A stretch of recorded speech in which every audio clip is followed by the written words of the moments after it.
Hello, FedPhoenix fam. I've had a lot of people ask me, and at this point, a lot of my videos are just in response to things that people frequently inquire about, but about the Bunky situation at Fed camp, right? Um, I will say that not all Fed camps are the same as far as the housing situation. I don't think any of them have actual cells, like, with like a door, that like locks at night or whatever, with like the toilet sink combo in the inside, but I'm not 100% sure. I know I have a guy friend who, when he was at camp, they had what's called open bay style dorms, which is basically a big room, think like high school gymnasium with just rows and rows and rows and rows of bunk beds. Um, that would be incredibly more unpleasant than the cubicle situation at the camp that I was at. So, and the camp that I was at was Alderson. So I'm mostly speaking, obviously, from personal experience about Alderson. Um, but the cubicles, there are two people in a cube, right? And you have bunk beds, up and down bunk beds. Um, you both have a locker that is like welded slash bolted to the wall. You both have a small plastic tote that goes under the bed, under the bottom bunk. So the top bunk person's tote will be underneath your bunk if you're on the bottom bunk. And then you have a small desk type thing with like an attached metal seat. Um, Additionally, at the camp I was at, you have a cork board in each cubicle, and half of it is yours, half is your bunkies. There's no, the COs don't draw a line down the middle. You guys are adults. Most people are quite content with, the left is mine, the right is yours. Whatever. You may get a bunkie who's not a very nice person and thinks you're kind of a sucker, and may insist that the whole cork board is theirs, and that's good luck with that. Um, but there's no door. And the walls are only like, I would say, like maybe 4.5 feet tall. And so what you got inside the housing unit where the cubes are, the cubicles, um, on either side, on either, far side, right, left or right, you're going to have cubes with windows in them. That's fancy living. Then down the middle of the housing unit, you're going to have back-to-back cubes, right? So the cubes, the opening, the doorway per se, is facing the hallway. So you're if you're in, I call it the dungeon, that middle section, because you don't get much sunlight and it's a lot more cramped and it's a lot more claustrophobic. But your doorway will essentially open into the hallway where there's obviously the person across from your entryway, that has a window unit. And you will have your cube, and then there'll be another cube right behind you. You share actually that wall, and then you'll have a cube on this side, possibly a cube on this side, and cubes diagonal as well. So you'll have two rows of cubicles, that, each one goes along the wall and has windows. And then in the middle, you will have two rows of cubicles that are attached to each other, that will go the length of the unit as well. And like I said, I refer to these middle ones as the dungeon. Now, some terms that you need to know, if you're going into to a cubicle situation, is your bunkie is obviously your bunkie, right? Some people still call them like cellies, but you're not in a cell. But some people, whether it's just a term they're more familiar with, or whether it's from coming from a higher security facility where that's just, their term that they are accustomed to using, but it's actually your bunkie because you share a bunk. I actually try to refer to one of my former bunkies as my cubby, my cubicle bunkie, which I thought was hilarious. I thought was so witty at the time. Prison is very boring, so they didn't find it as entertaining, but they weren't quite offended by it. But when it didn't really razzle dazzle them the way that I was hoping it would, I kind of just quit saying it because I was like, oh, maybe that wasn't as fun as I thought it was. But so a lot of people want to know, if I get a bunkie that is a pain in the buns, just intolerable, what do I do? And there's some politics about handling this that I'll explain as well. Now, some terms you need to know is your side bunkie, right? Are the people that are in the cubes on either side of you. So if you're in a wall cube, a window cube, you have two side bunkies. Well, two sets of side bunkies. Your side bunkies to the left, your side bunkies to the right. There is no term for like the people in the cube, the bunks across the hall from you. But if you're in the dungeon, you have side bunkies, right? There is no real term for the people that are diagonal, your bunkies. I guess you could maybe call them side bunkies. It'd be a little weird though. But the cube that is basically attached to yours, right, on the other side of yours, on this wall that doesn't even goes like 4.5 feet. So the top bunk people are literally pretty much head to head, you know. And so they call this your head bunkie. So if you're a person on a top bunk in the dungeon, the person whose bunk is like literally their head and your head are inches apart at night, or your feet in their head, or vice versa, that is called your head bunkie. So you got your bunkies, your side bunkies, and head bunkies potentially. So these are terms you'd be wise to know, so that when you get in there, you already know what they mean and you can kind of flow with things better. So I'm gonna go through and I even wrote a list so I didn't miss anything. My various bunkie scenarios that I encountered while in prison, to give you examples and help you navigate your bunkie situation. Okay. So when I first went to camp, it was in the height of COVID. And so I was put in what was called the quarantine unit, which is not something that typically exists. And I don't think exists anymore in any prisons, at least not federal. But so in this unit, as people came in, whether they were self-surrenders, whether they got, drove in, whether they flew in on Con Air, whatever, you were just immediately placed in this unit. This was your housing unit, for the time being. And I think the idea was, in case new people were bringing COVID with them, so it wouldn't be as mixed in with the general population, which in theory sounds kind of logical. But if someone did have COVID and they brought it in, now you're exposing an entire unit to it either way, because they're in this unit with other people, right? And also, most of the COVID, if not all the COVID that got brought in, came in from the COs. And how does it get spread around the camp? The COs, because these are the people who are going unit to unit. So really, it almost kind of defeated the purpose. I think it was just a formality the BOP at that time implemented, particularly in places with high COVID numbers like Alderson. But honestly, when you really give it any thought, it was very, nonsensical. But it was what it was, right? So when I first get there, the housing unit I was in was an upstairs housing unit, which, again, when you have mobility issues and chronic pain, when I first got there, that wasn't really an issue until my injections started wearing off. But, or no, was it? Yeah, we were upstairs. But that can be an inconvenience. And the reality is, if you're a person with like a walker or wheelchair, usually you'll be housed in a first floor housing unit. There are elevators that only staff get to use, and it doesn't matter your level of mobility or lack thereof. You're not going to get to use the elevator. You're not going to be put in an upstairs unit. No, you got a cane, so come on, let's get on the elevator. No. And I definitely seen people with canes going upstairs to the upstairs housing units. But wheelchairs and walkers, I think, were all on the first floors, because we had two housing buildings, A unit and B unit. And A building and B building. And in each building, there were two housing units upstairs, two housing units downstairs. You had A1 through 4, B1 through 4, right? So when I first got there, I was in a cube by myself, which, let me tell you, joy and a blessing. Wonderful. Especially because even outside of prison, I'm a very, very systematic, very organized person. And I like things to be very neat. I like things to be very clean. I'm very routine. I like quiet. I like my space. So for me, being in a cube by myself is like, an amazing benefit. Granted, when I first got to prison, I was in the dungeon. My cube initially was in the dungeon. And, not having really much, especially because we couldn't even go outside because it was a quarantine situation. Not having sunlight, not being able to look outside, was definitely very difficult for me psychologically, I think. And it definitely affects your concept of time. It makes the time feel even longer than it would otherwise. But that's just, it's prison. It's not the Holiday Inn. So the reality is there are going to be some circumstances that are, unpleasant and unnecessary that you're just going to have to kind of tolerate.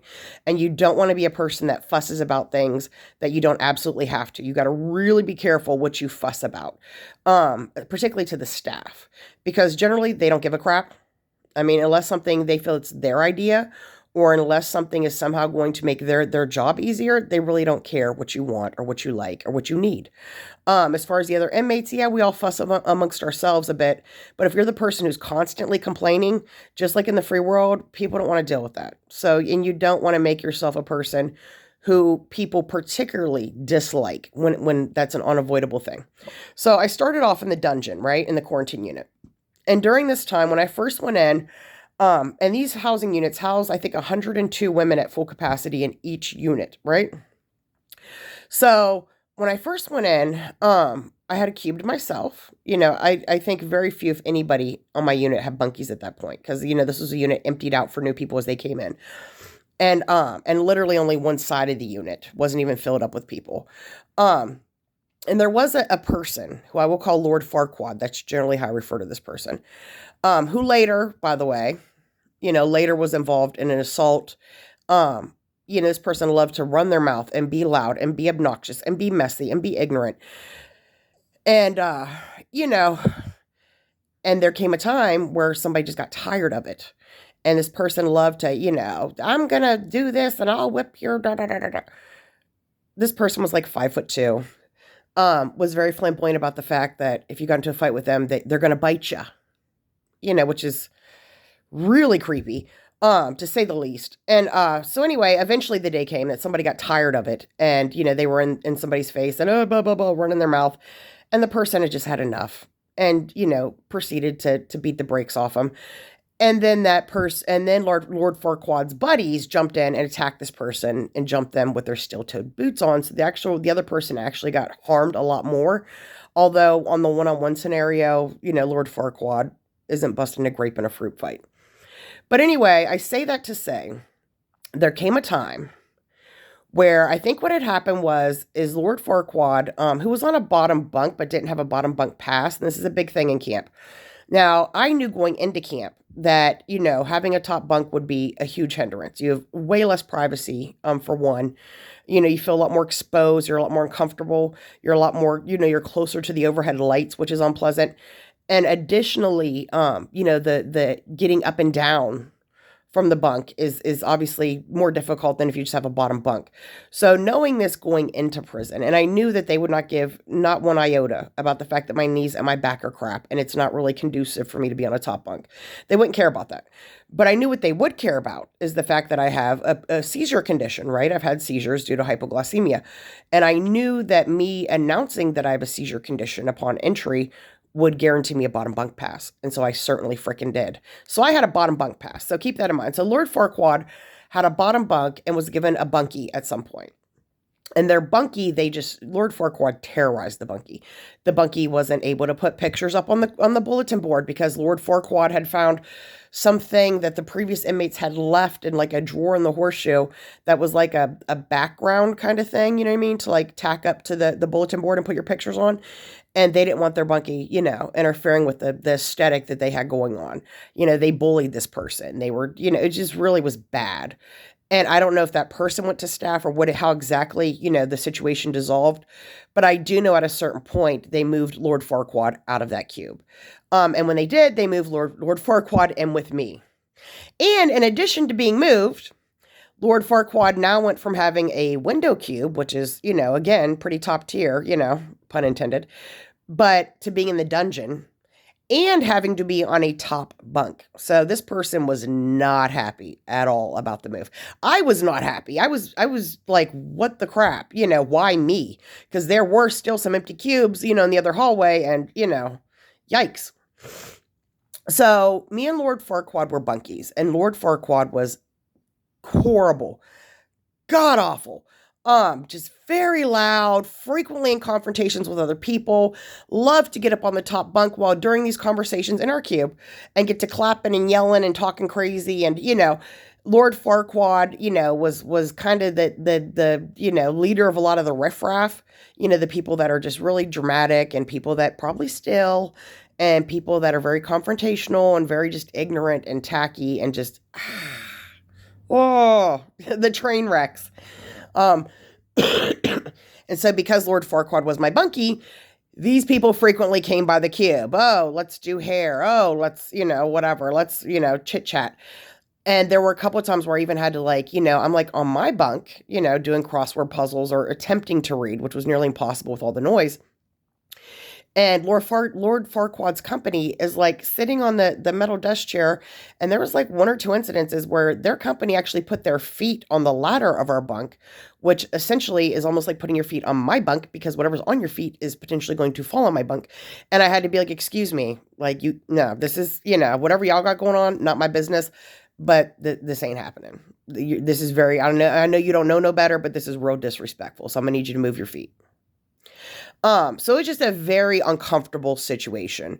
Lord Farquaad was someone who, in between bed checks at night, would be skittling in and out of the cube, doing God knows what in other cubes and having people, sneaking into our cube. And, it just, and was frequently had their little weirdo friends, oh, go in my locker and get this or get that. And it just was, I mean, horrendous. Horrendous would be putting it mildly. So Lord Farquaad and I were bunkies for, I want to say, a week or so. And I really tried to just power through it, right? Because I don't want to get into an altercation because I don't like screaming and yelling. And I'm a person that doesn't really do that much. And I don't do that much, one, because I don't enjoy it. And two, because I know that at a certain point, I lose control of myself and things will certainly become physical. And I didn't want to lose my good time or the FSA eligibility I had at that time. I didn't want to be in prison longer because of a run-in with another inmate that could have been avoided. You know what I mean? So it got to the point where I'm like, I need out of this cube, or Lord Farquaad needs gone. Like, we cannot continue to live in the same cube. We just cannot. It's not conducive. And I tried to have civilized conversations with this person about it, privately.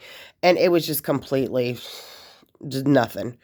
There's just no intelligent conversation to be had, no reasoning. So, and I knew at the time that the staff had made it very clear that they were not going to be switching anybody's bunk assignments, right? Which was another hurdle. And another thing too is if you have an issue with your bunkie, I mean, you can go to staff and, and you would go to your like counselor or case manager about this, or your housing unit person, the unit supervisor. But you could go to them and say, oh, my bunkie does whatever. But you really don't want to be running around telling on people. You really don't want to expose that, particularly to those in authority. So I needed to find a way to get her moved or me moved that would allow for me not to expose the situation for what it was, which is very tricky. And it had to be, significant enough that the staff member I spoke to felt that it was, really a good idea or in the general best interest to move one of us. So I went to the unit manager and I said, listen, I have some medical conditions, by the way.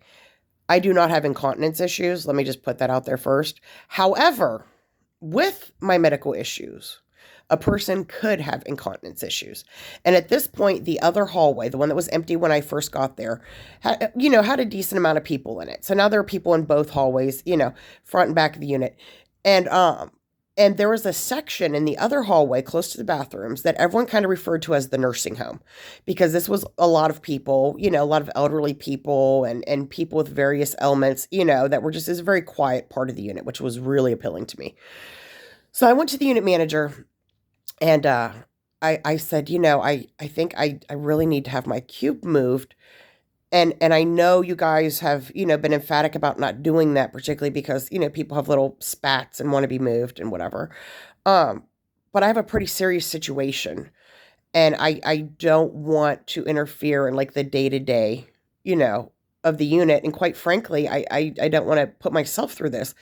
And so the person was like, the unit manager was like, well, what are you talking about? What kind of situation you got, And I said, I've been having incontinence and, with my hernia, I take a lot of stool softeners and fiber supplements because I can't not have regular bowel movements because that can cause an incarceration or blockage, which would, quite possibly kill me. And I have to just get through my prison time without, letting that happen. But as a result, occasionally I get really explosive diarrhea. And as I'm saying this, I start crying, right? Because, in order to sell this, I need to appear ashamed, right?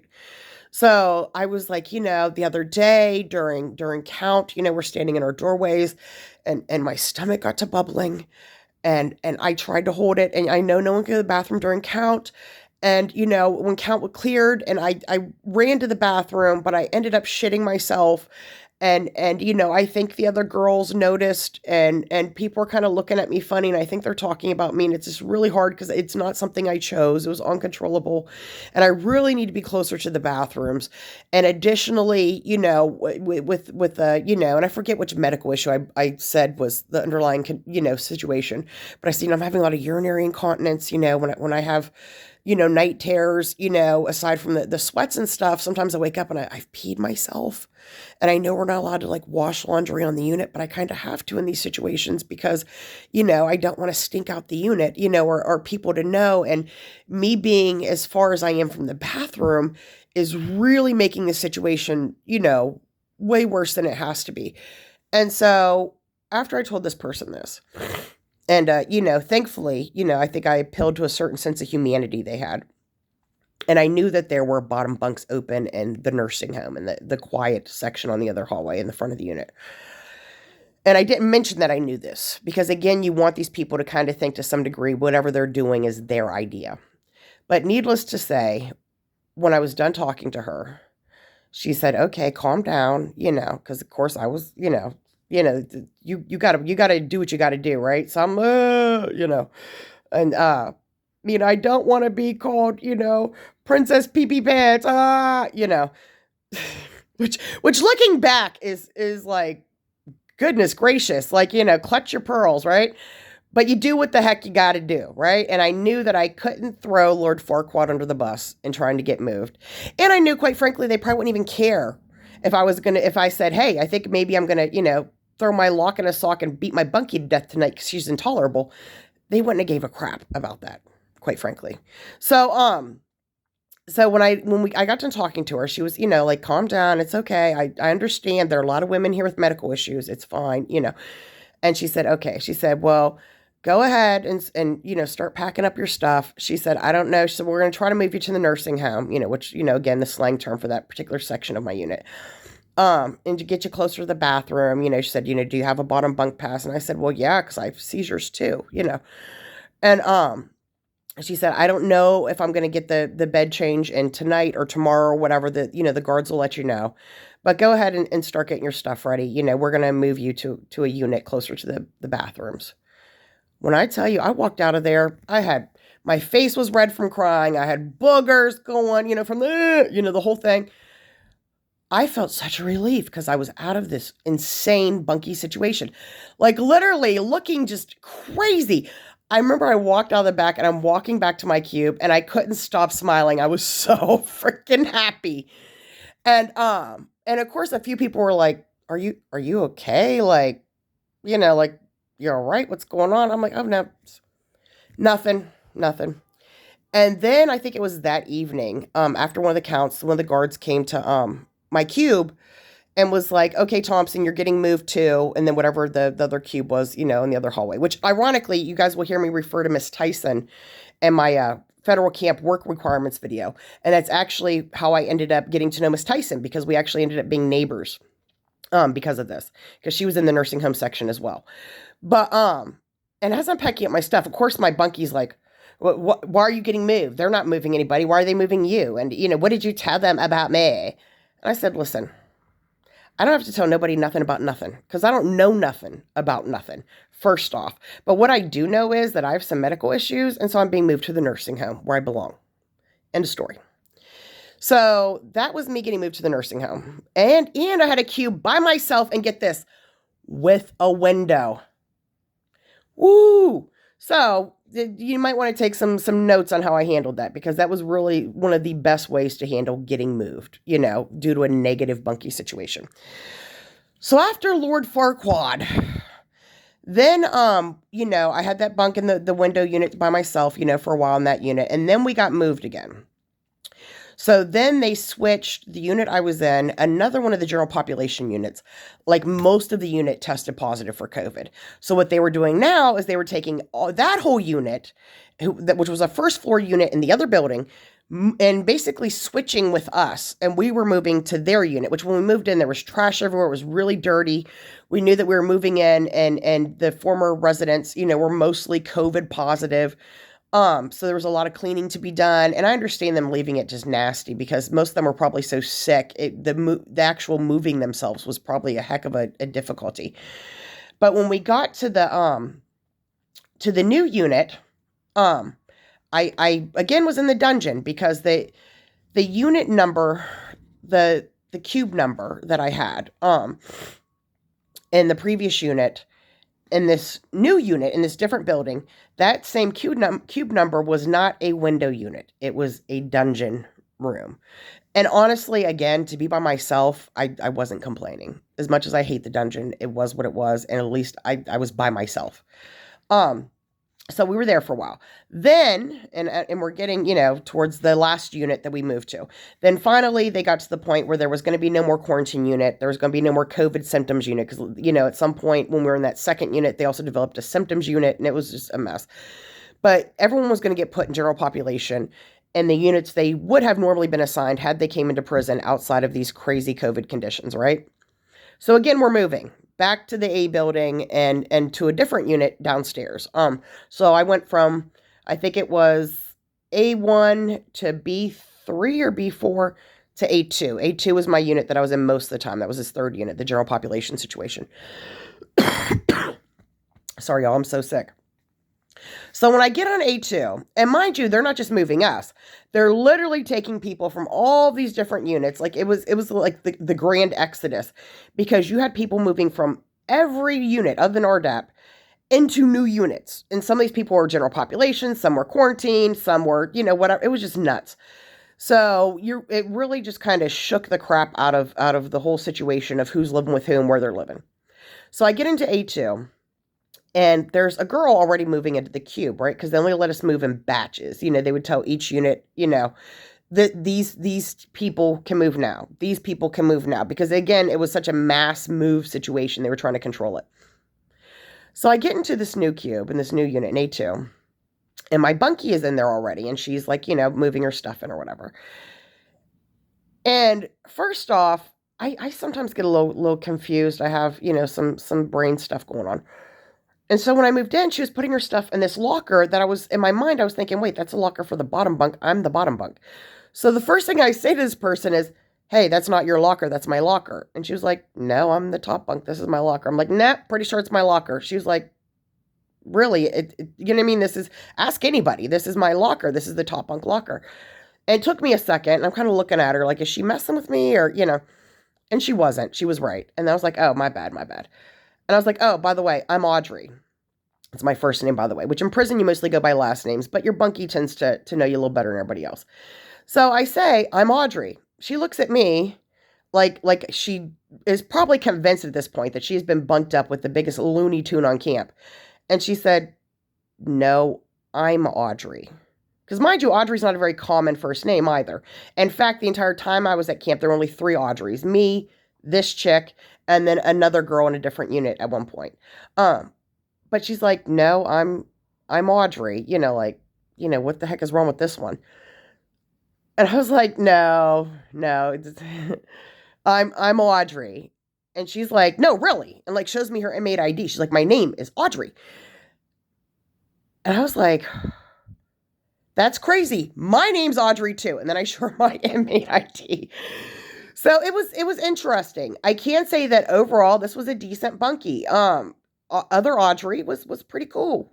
She was a white collar crime, white girl from a rural area. I think she'd actually been raised Amish, but she was, moderate. She, regular person now. She was married, had 2 kids, very down to earth, younger girl. I liked her. I liked other Audrey. So you would think, okay, great. That's the end of the Bunkies for me. No. So other Audrey was very sporty. She played volleyball. She was a lot more social than me, that kind of thing. Which was fine. Again, she was a good Bunky. She was respectful and stuff. And there was really no issue with that. But at a certain point, I think other Audrey kind of got tired of me, old Audrey, who's like, oh, it's too loud, too much company, I think she kind of, 'cause she was younger. I think she kind of got tired of my preferences. And so other Audrey gets moved in with one of her friends, right? Another younger person, who's sporty too and whatever, which, again, that's fine. So then I had a cube to myself. And you guys know I love a cube to myself, right? Oh, and in this unit, in the third unit, again, I was in the dungeon, which, when you've had a really nightmare of a roommate, a celly, a bunky, you certainly don't stress about the little things as much anymore as far as your bunky situation or lack thereof or location or whatever. So I had the cube to myself, which, oh, love it. Love it. No one's coming and going ever because I just don't have people visit me in my cube. I don't like it. It makes me uncomfortable. Things are, my cleaning schedule is the law of the land in this cube now because I'm the only one. Oh, I just love it. And even when I didn't have a bunkie, I always just habitually kept my pictures and stuff on one side of the bulletin board. One, to establish that, kind of the orderliness of the cube if someone did join, but also in the event that someone became my bunkie, while I wasn't in the cube, maybe I was at a medical or down the hill or something. One, I didn't want them touching my stuff. Some people come in, some self-surrenders really have no concept of prison politics and just general courtesy. And two, I just wanted it to be, kind of established. You know what I mean? Like I never even set stuff on the top bunk, which we really weren't allowed to do, but some people would do sometimes when it was empty because I, again, didn't want to get people to have any reason to touch my things. It's not, some people are okay with people touching their things. I'm not one of those people. It makes me super uncomfortable. So anyway, so I had to keep to myself, which joyful, right? Until I didn't. Then another woman, I'm looking at my list because I actually wrote a short list of the bunky scenarios. Um, so then we got a new person in, right? And they put her in the cube with me. And this particular person, she had came from a higher security facility. She'd already done a significant amount of prison time. And I would say for the most part, we got along. She was kind of, like the Mr. Hustle Man type, she made desserts and sold them. She would stock up on things that we'd run out of, to trade them, at a higher value point later. She was very smart, very hardworking, very athletic. She was in my age bracket, which was nice. She certainly, coming from a higher security facility, was definitely someone who fully, without us ever discussing it, completely understood and just was right eye to eye with me on the, not having really people come in the cube or, certainly not more than one person at a time, at keeping the cube very clean and not touching each other's things. Like she definitely, a lot of the boundaries that I just naturally had, she, were very well ingrained with her. And I loved that about her, that there was no like, oh God, here's another one, and we had a similar lifestyle in the sense that we were, as far as our principles and our day-to-day actions. However, being Mr. Hustle Man, being someone who was, selling, prison cheesecake all the time, it was very common people would come to the door. People don't come in your cube, unless you invite them in, if they have any sense. But people would come to the doorway and, hey, where's your bunkie? Or, hey, to get her attention. Or she would have her earbuds in and she'd be crocheting. And, I didn't because I was reading, and they'd be, hey, psst, psst, hey, can you get her for me? That was a bit much on me. And then there just kind of came a time where, because, she had a very outward alpha personality. Like there was no question that she was a very dominant person, but again, not disrespectful. So that wasn't really a problem. I would say a semi-alpha personality. I definitely don't have a beta personality, but I have an alpha personality, but I'm very subtle and I'm very to myself. So it's not something that I kind of wear on my sleeve. And we started having some personality clashes. It was nothing major, but at that point I had been down for quite a while and I knew I may have a while left and I just was not going to be made. I just wanted to be in the most comfortable situation possible. And in addition to that, being in the dungeon was starting to wear out my mental health. It was really becoming difficult for me to the point that a couple of my friends who had window cubes, I would sometimes go to their cube and be like, hey, can I go to the window? They'd be like, sure, I even had one person, I was like, dude, anytime you want, I'm cool with you. My bunky's cool with you. If you want to come in and like look out the window or whatever, you're welcome to, or sit by the window, get the sun on your face and read. Not a big deal. So I really wanted a window unit too. So not only were me and this bunkie, like not really, I felt like, our personalities, as much as they meshed, they also clashed a little bit. But the bigger thing was I wanted a window cube really bad. So I go to the case manager, the counselor, and I told her, I said, I would really like to have my cube moved. Now, this person, mind you, the only time I had ever been moved, was through like the house manager person or whatever, which was a different person. So this person I went to this time, I knew that she was very animate and very, very vocal about her policy of one and done. She will move you one time, your cube one time. After that, oh well, you get who you get. It is what it is. Too bad. Um, so pretty much diagonal from me and the cheesecake lady was a person who was kind of notoriously kind of quiet and laid back. And also they were going home soon. So I asked to be, and before you ask to get moved into somebody's cube, this is another thing you really need to know, is you do not ask to be moved into a cube with someone unless you've discussed it with that person and they agree with that. Because it is very, very, very disrespectful. Even if you don't mean any harm, just know that it will be taken in the worst of ways. For you to take it upon yourself to go say, oh, I want to be moved into this cube with this person, and that person and you have never discussed this. You don't ever, ever, ever do that. So I had discussed with the person ahead of time. I said, I just really need to be in a cube with a window. I really need this. You know what I mean? I've been down a while. I'm going through a lot of things. I may be down for quite a while longer. I need this in my life.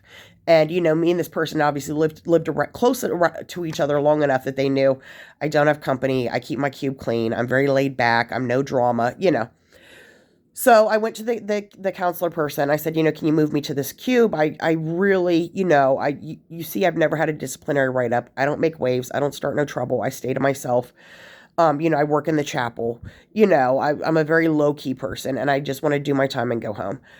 But, I'm a person with pre-existing mental health issues, and that doesn't get the mental health care that I need here, like everybody. I know this will do wonders for me psychologically. And so the lady was like, well, did you already talk to the person in there? And of course I'm like, yes. And she's like, well, what did they say? And I said, they're on board. She said, okay, write a written cop out asking for the move, from the cube you're going to the cube you want to go to.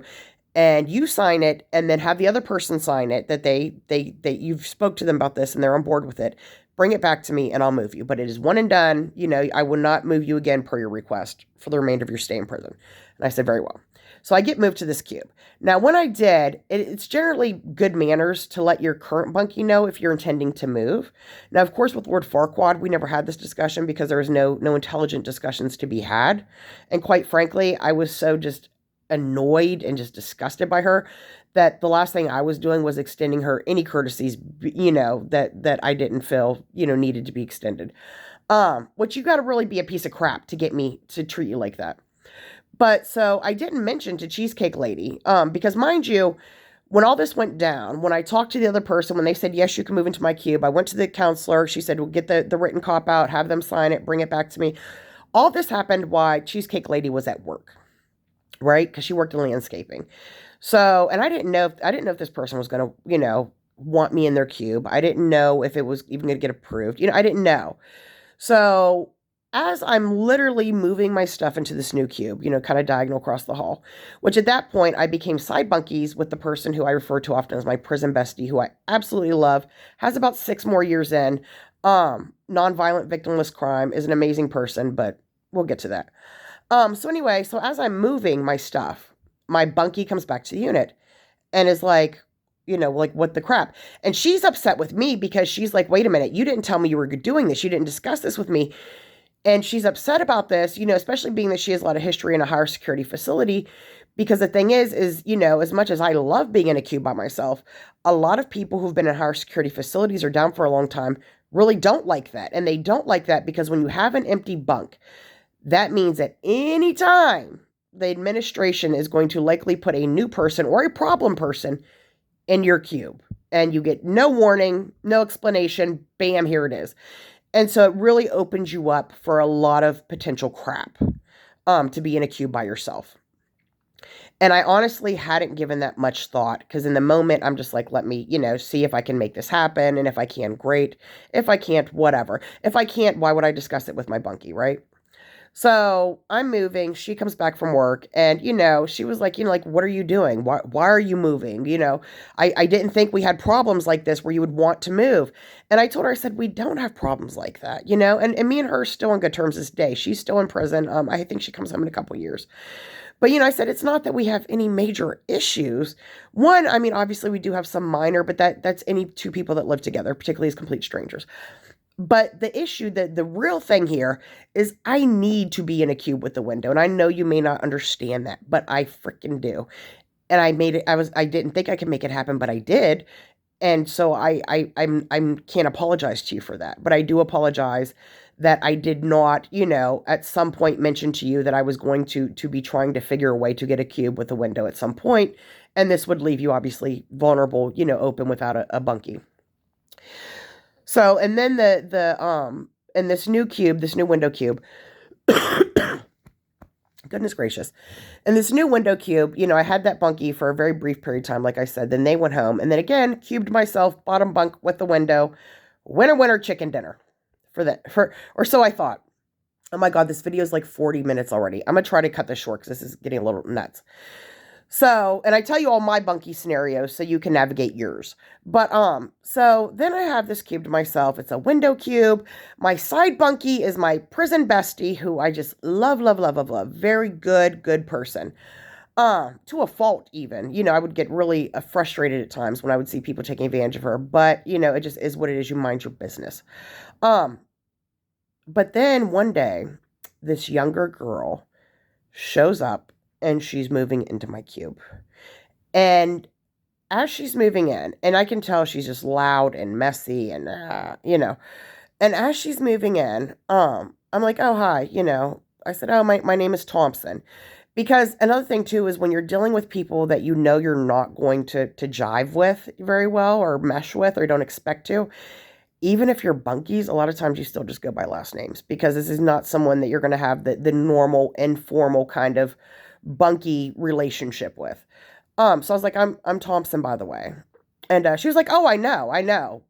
That's why I'm moving into this cube. I said, what? Come to find out, this girl had been, this was A2, the unit I was in. She had been in A1 and was having confrontations with a lot of folks, a lot of high conflict situations, to the point that they moved her to a different unit because everybody in her unit had beef with her, had conflicts, or a significant amount of people did.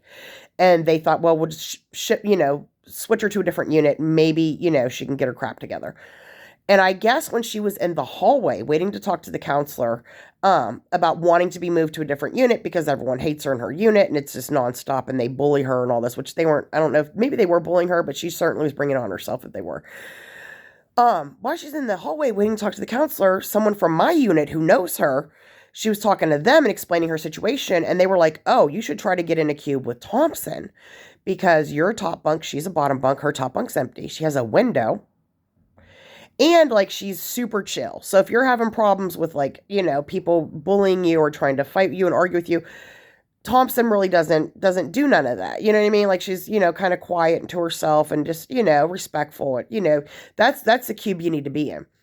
So when she went into the counselor's office, she said, oh, this is the situation, blah, blah, blah. I want to get moved. And she said, can I be put in A2? And there's actually someone in there that I know I would be able to get along well with. Her name is Thompson.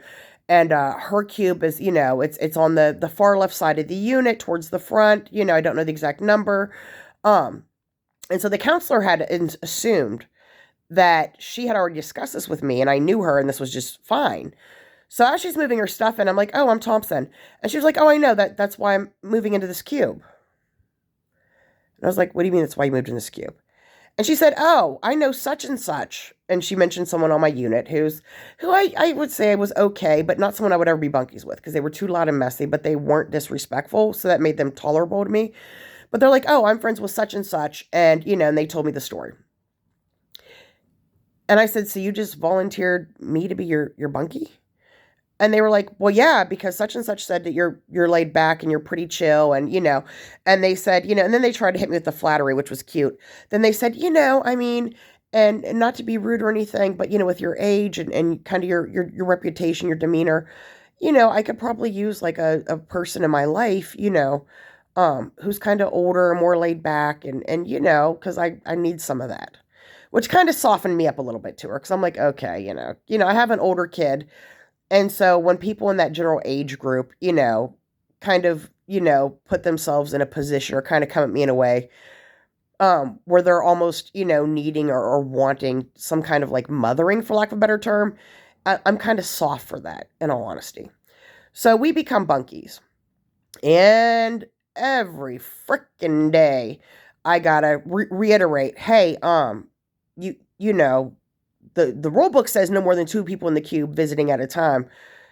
But for real, like aside from the rules, because I ain't no snitch, you can't be having 3, 4 people up in here. No. Mm-mm. And then there was another incident with one of her people, the same as Lord Farquaad, where they're sitting on the metal thing and they put their stinking nasty shoe on the ladder, which goes to her bunk, but is up against my bunk. And I have to tell her company, hey, you can't be doing that. Like, that's not cool. That's very disrespectful. That's the same as you putting your shoe on my bunk. Like, no, we don't do that here. And, and she doesn't clean up after herself. So now, in order to have a decently clean cube, I got to be cleaning up. And I'm telling her, hey, you got to clean up. And she'd be like, okay, Ma, oh, my bad. I'm so sorry. And she was polite about things, but it was just too much. I'm not here to raise somebody else's child. Thankfully, shortly after being moved into my cube, so I don't even know if we were bunkies, we probably weren't even bunkies for a whole week. One, she was already having a lot of confrontations with people on the unit, which was annoying the crap out of me because, people, when they want to deal with you, are going to come to our cube. And so I have to indirectly, be privy to this crap that I want nothing to do with. But I think the fact that I was really off put by the whole situation and by her lifestyle and her whatever was very clear to her, like to the point that we started having a little bit of tension between us. Because I'm not going to not assert myself. Because, the culture inside my cube is one of the few things I have any control over in my life. And my sanity depends on it. So her friend on my unit, the one who had suggested she moved in with me, her and her friend went back to the counselor, and the friend, because remember this counselor's like a one and done, so her one was getting moved in with me. But her friend who had not used their one and done went to the counselor and took him with them and were like, listen, Thompson's cool and all, but, she's older. She's real big on like quiet, and she's really, they probably exaggerated how particular I was about the cleanliness of the cube and whatnot. And her friend was like, can she move in with me? Cause we're younger and we're buddies. And, and of course the counselor was like, one and done. And which was great because peace out. So then the final cube that I was moved to, at this point, I'm in this cube by myself. I have a window cube. I'm content. I'm comfortable. Now, it did start to become a situation where I didn't really like the location as much because even though I absolutely adore my bestie side bunkie, her bunkie that was her bunkie when I had moved in, to, as her neighbor, had left, and now she had a bunkie who was obnoxious and I couldn't stand. And then a couple cubes down were some really loud people, younger people, very rah-rah. And then a couple cubes down from that was more rah-rah, and it was that particular section of the unit was starting to kind of become like just too much for someone my age and my mind state. But, again, I'd already used my one and done, so it just kind of was what it was. Well, then the counselor pulled me into her office and she said, hey, I'm going to need to move you. And I'm like, what do you mean? And I'm thinking, like, do I need to, like, walk around the unit and see which cubes have, like, an empty bottom bunk and see if any of them are people that I can live with? Like, oh, no, there was no choice in this situation. She said, well, in one cube, on the other hallway on the wall unit, I have a woman who has, like, a torn meniscus and a knee brace, and she's in a wheelchair right now. She needs to be moved to one of the handicap cubes, which they're literally like 2 in every unit, and they're slightly bigger and have a bigger desk, for people with wheelchairs basically to navigate.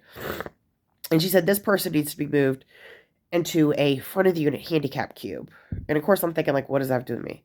And they said, additionally, the person, one person who was in one of these handicap cubes, who was not at all handicapped, had been in that cube because their mother, and yes, mother is a biological birthing person, their mother was also an inmate at Outerson, and the counselor had opted to put the mother and daughter set together, obviously under the contingency that neither of them have any trouble, any complaints against them, any write-ups, almost like an incentive. You get to be with your mom and you get to be with your daughter if you two stay out of trouble. But if not, I'm breaking you up. So anyway, but the mother had went home or been transferred or something. So it was just the daughter. And the daughter was a person who was one of the boys, who dated women and, whatever, and was very masculine and whatever, which, is what it is. But around this same time, it became rumored, inmate.com through the BOP, that if you said you were transgender, even if you weren't on any hormones or anything that would actually allude to that, but if you were obviously, one of the boys, and if you said you were transgender, you were wanting to transition, or you didn't feel that biologically you were meant to be a woman, that they had to put you in a cube by yourself, which made zero sense because we're not allowed to get changed in our cubes. Like you and your bunkie see each other as much or have as intimate as interaction as your side bunkie, as the person 3 cubes down. Like it is what it is, right? Not that we didn't sometimes get changed in our cubes, but if you got caught, you got in trouble. So it wasn't something permissible. But they said, oh, this person is now put in paperwork that they're transgender, so they need their own cube. So that person's already a cube by themselves, but they have to be moved. So the girl with the bad knee can be moved into that cube. And that person had a bottom bunk pass, right? The boy did. So they're like, and since this person has a bottom bunk pass, there are no open single bottom bunk cubes, with nobody in them and the entire unit. And yours is one of the only ones that doesn't have, you have a bottom bunk and no top bunkie. So this person's going to have to be moved into your current cube, which means you will be kind of rotated into the window cube that the girl with the bad knee is coming from. So bad knee goes into the boy cube, boy goes into my cube, I go into bad knee cube. So when all this happened, and I was just like, can I have a day or so to try to find a different situation? Because the cube they were moving me into, bad knee cube, already had, and we continue to have a top bunkie who was a younger girl and just not my cup of tea. And I was really hoping to just stay in a relatively comfortable situation. But the counselor was like, I don't got time for this. There's no time for you guys to make any decisions here. Bad knee has to go into a handicap cube, period, today, per medical. There's no negotiation. It's towards the end of the day. The boy has to be in a bottom bunk by themselves.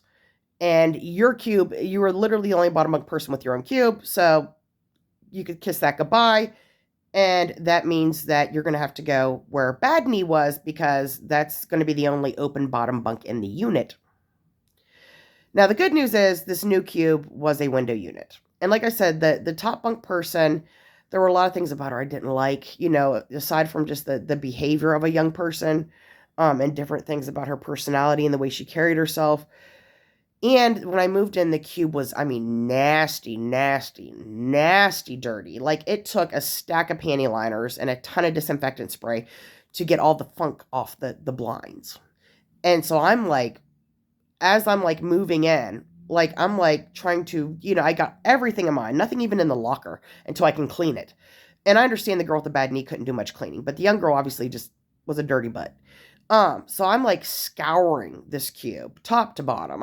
Just everything other than my bunkie's personal things, her tote, her cube, her locker, her bunk. Everything else is getting disinfected, cleaned, swept, mopped, wiped 100 times. But I have a window, and she wasn't, notoriously disrespectful person, so we're going to make it work, right? Well, then, thankfully. And so we were bunkies for a while, and it definitely had its unpleasantries. But again, the one and done was done. And you have to be a person when you're incarcerated that accepts a certain amount of crap, because you don't want to be a person that does a whole lot of complaining, and you don't want to be a person who gives the impression that you expect the world to accommodate you, because not only will the staff go out of their way to not accommodate you because of that, but you will make most, if not all, the other inmates greatly resent you because you're entitled, and nobody likes that anywhere, including in prison. But thankfully, that bunkie ended up going to RDAP, which is, and they have their own unit. I think it's B2. So once she got transferred out to RDAP, across the yard, hallelujah. Then I had a window cube, and the window, on this side of the building faced the back of the compound. So like I would see deers and wild turkeys, and it was wonderful. I love to just stare out the window for hours and hours on end and just mentally not be there. Um and that was the cube I was in until I left.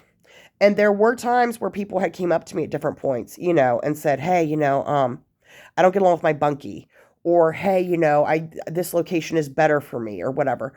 Is it cool if I go ask the counselor or the building manager to be your bunkie? And here's where you really got to be ready to assert yourself and maintain being respectful, which can be a tricky balance. But there were many people during my incarceration who would come to me and say, "Hey, I want to be your bunkie." And a lot of times it was because they were loud, or I knew they were just dirty. Their cube was dirty. Or there were people who would want to have a whole crap load of company, or, they were going to be a problem for me, and I knew it. And so when these people would come to me and say, "Hey, I'm going to go ask the counselor to be your bunkie. Is that cool?" Or, "Hey, what do you think about us being bunkies?" And there are a couple of people that really had shit bunkies, and I felt bad for them and almost wanted to take them in out of sympathy. But I knew that they would be a problem for me. And I just wasn't gonna, there ain't enough sympathy in the world for me to make my time harder to accommodate you. Um, in these situations, I would often say something along the lines of, I find it really flattering. I think it's really sweet that you want to be my bunkie, or that, you think that we would be able to get along well. But honestly, between me and you, I'm going through a lot right now, and I just can't. If I were to have a bunkie right now, if I were to have to live with another person, it would be really bad for me and them. And I'm not threatening you. I'm not whatever. It's my shit. So I don't want you. I'm not comfortable with you being my bunkie, and I will not agree with that if asked. Um, and I really apologize for the inconvenience. And a lot of times on the back end of that, I would suggest, "Have you talked to such and such?" Or, "This area of the unit I think would probably actually be better for you because of whatever." So I would respectfully decline. I would make me the problem, not them. That way they didn't feel attacked. And often I would redirect that mess to some other solution. And that's generally how I handled that. And you probably should do the same. So this video is almost an hour long. I'm so sorry, but hopefully you've learned a lot about the politics and just the hustle and bustle of the bunkie situation. And hopefully this information helps you navigate your bunkie situations when you find yourself in prison. So with that, good day, God bless, and